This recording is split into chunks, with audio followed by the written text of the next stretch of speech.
All right. So, take number three. Take number three.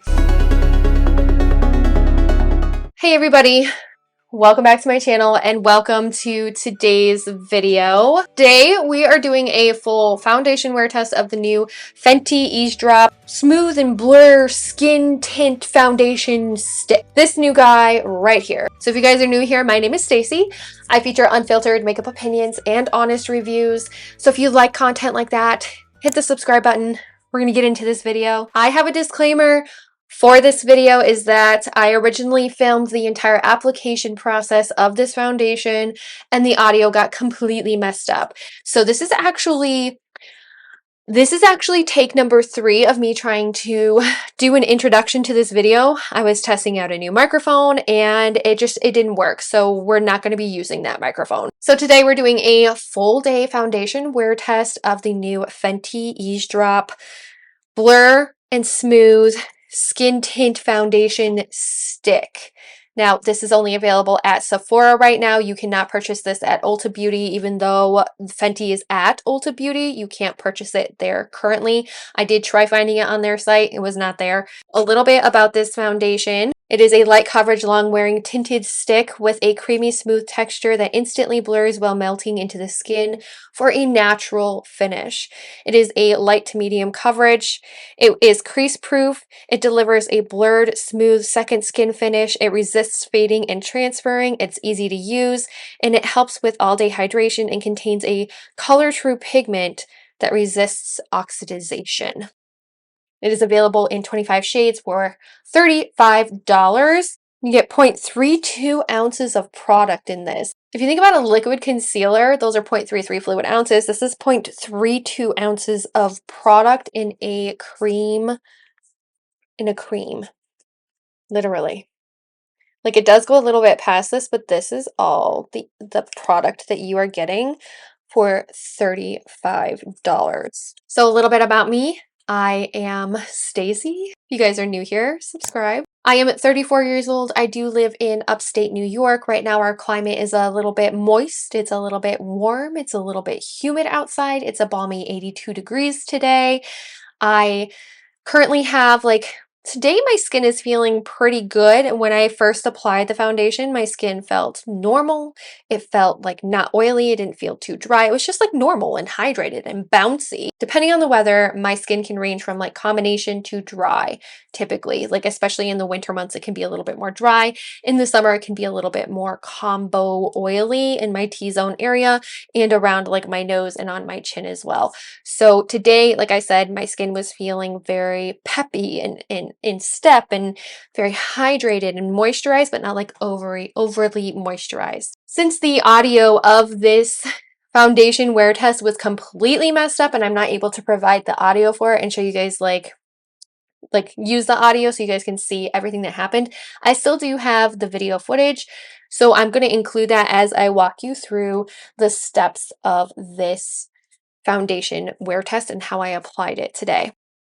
So to start off with, I did use my OG Go-To Power Gripping Primer from e.l.f. I applied this all over my face. Then for some added coverage and SPF, it was just literally for SPF because we're in the heat of summer still. I'm going to be outside later. I did use the TOTY Solera SPF 50 Mineral. And this is an antioxidant sunscreen. Dries down to a powder-like finish. I used a couple of drops and just applied it all over my face. Now, after I had applied both of these, I did note my skin still felt like tacky and sticky and ready to accept the foundation. So that is a good thing. It didn't feel like overly oily. It still felt like tacky, like you get from the Power Gripping Primer. And then for the actual foundation, I did not apply this directly to my face. I did take this brush right here. It's a very like almost fluffy, but like compact brush. It's decently small. I love using this one when I want to do a very airbrushed effect with my product. I didn't want to use a sponge with this one, so I did dip into this and I did airbrush this all over my face. I noticed that application-wise, it went on really, really well. You can see from the video clip that I did split my face in half so you could see the difference in coverage between not covered and covered, and it looked so beautiful. the coverage of this, they say it's a light to medium, but I really feel like with the brush, I got more of a medium coverage with it. And it was just so beautiful and airbrushed, and it really covered up a lot of my beauty marks. I did notice that a couple of my blemishes, they were still showing through. So I did take the foundation and I stamped it onto each one of those. And I did also note that it was like really creamy.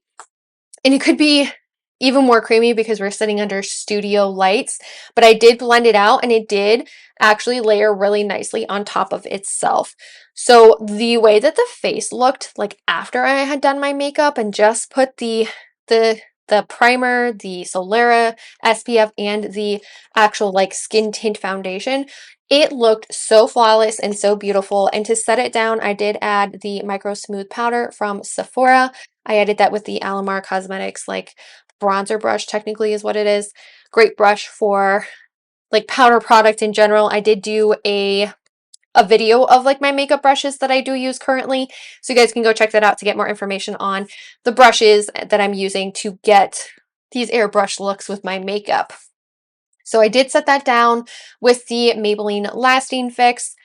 Just note that that spray is actually in a MAC Fix Plus bottle, but it is the Maybelline Lasting Fix in the like purpley pinkish bottle, just so you guys know.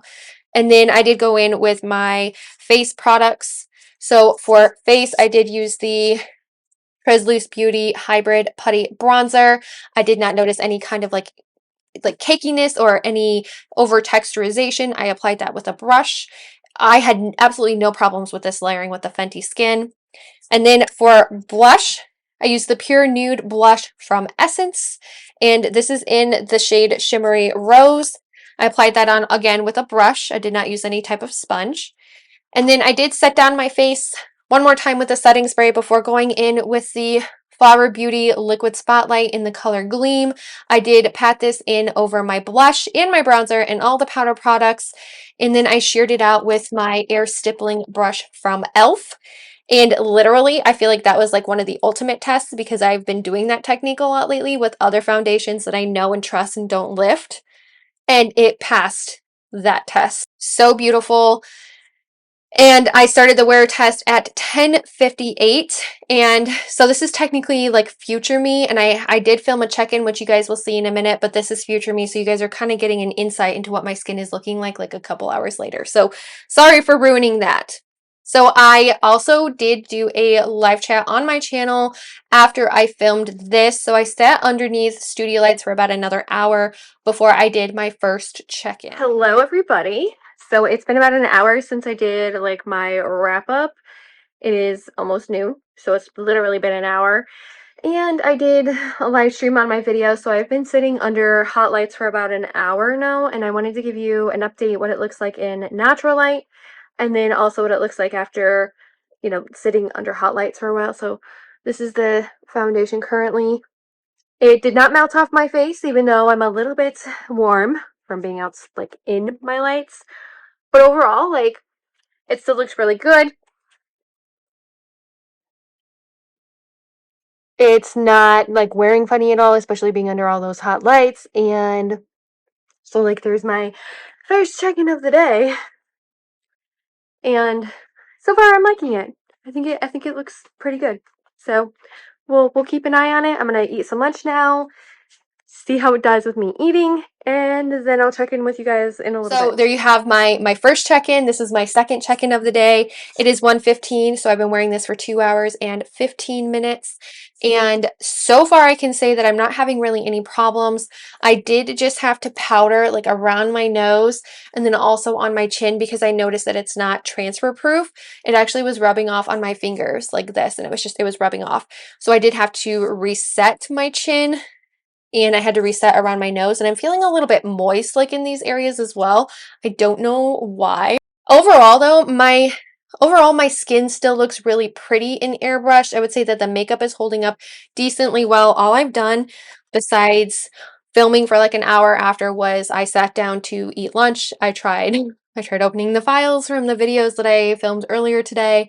That turned out to be a bust, so I had to come up here and refilm that. So that is where we stand. I'm so sorry for the messed up audio, but hopefully you can get a feel of this foundation wear test still and see how it applied with all those products. And this is what it's looking like after 2 hours and 15 minutes of wear. So it still looks really pretty and juicy on the skin. And the only thing I can really say is that certain areas of my skin feel a little bit moist. And so I'm kind of wondering if maybe I should have skipped this step for now. But like me in the heat of summer, all I have been wearing and doing in my every single foundation that I've been putting on my face as of late, I'm always doing a primer and I'm always putting an SPF on. So that's my normal foundation like routine. So at this point, I'm kind of wondering if maybe the SPF I should have skipped and, done something else with it. So you guys are watching this on Friday and I'm putting this foundation on Thursday. So I will continue to check in with you guys throughout the day, and I'm curious to see how this is going to finish by the end of the day. And hey everybody, welcome to 10:38. It's 10:40 at night. I've had this foundation on for almost 12 hours, and it's been a day. I actually had like water splashed on my face today. I had smoochies and kisses from the kids. Like it was just the mom test. I didn't go outside very much, but yeah, it still went through like the mom test. So just to give you guys a good look, I did notice when I was eating dinner, it was not 100% transfer proof. It was like rubbing off on my napkin a lot. So it definitely wore off around here, and it feels oily, like right in here and right in here, which typically I don't have, and like my fingers feel like oily and greasy. Overall, like it feels powder smooth like on the cheeks and on my forehead, but like on my nose, it definitely feels like really oily, like right in here, like really bad. And then down in here, it feels a little bit oily too. Those are the two areas that I had to like repowder like a couple hours into the wear test. But it didn't settle into any of my lines in here or even down here. So it didn't crease.